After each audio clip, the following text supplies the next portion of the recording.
With the exception of being MP for Langata and later Kibra constituency, Mr. Raila Odinga has never held any other political office courtesy of the ballot. But the 72-year-old son of Kenya's first vice president, the late Jaramogi Oginga Odinga, has influenced and shaped local politics to earn his place in history. That he has contributed to the expansion of democratic space and introduction of devolved governments has not been in doubt. However, like his father, the quest for presidency appears to be vanishing. His critics would love to write him off. But not yet. Bungled. Mr. Odinga's rise to the office of Prime Minister was after a bungled election. Related content. Raila dismisses October 26 poll, Uhuru win. Both sides, observers said, seem to have fiddled with the numbers in their strongholds, leading to the 2007 post-election violence.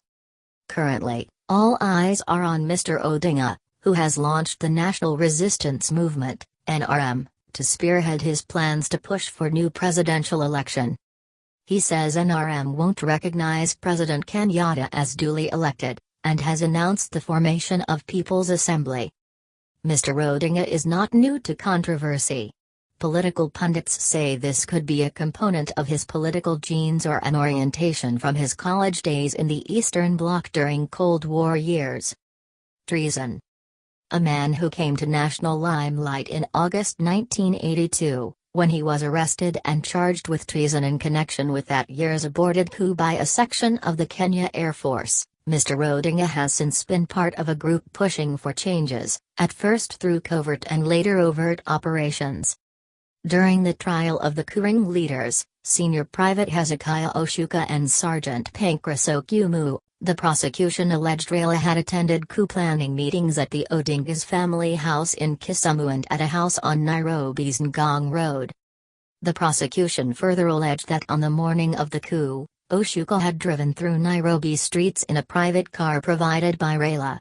Oshuka and Okumu were found guilty and sentenced to hang, which they were in 1985.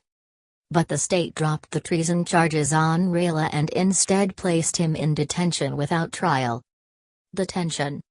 It would later emerge that while in detention, Raila cut a deal with the state to be a witness at the famous Njonjo Commission of Inquiry into allegations that Njonjo plotted to topple the government. In a ruthless power consolidation in the aftermath of the coup attempt, President Moi was intent on killing two birds with one stone. He wanted to purge the Nyanza political faction that clearly was behind the coup attempt, but at the same time clip the wings of the influential Central Kenya bloc in his inner circle, fronted by Cabinet Minister Charles Njonjo. Raila would be brought from detention to testify at the Njonjo inquiry that, at the time the August 1982 military coup attempt took place, Njonjo had plotted to stage his own coup using the dreaded General Service Unit, GSU. Free. Eventually, Moi said he'd forgiven Njonjo of the coup allegations.